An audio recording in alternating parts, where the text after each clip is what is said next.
Hello! Good morning! Mapagpalang umaga po sa atin lahat. Nagluto ako nagata ako ng tilapia.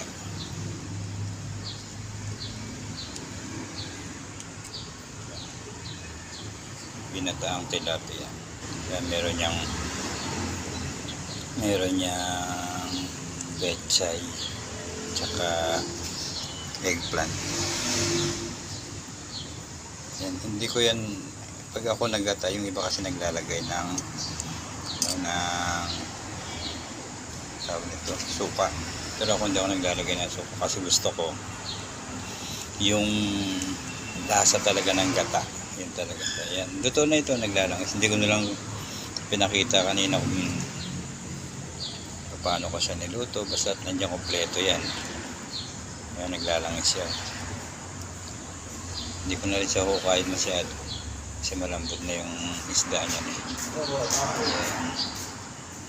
Ito na kompleto. Luto na ito. Maraming salamat po sa panonood. Thank you so much guys. Bye.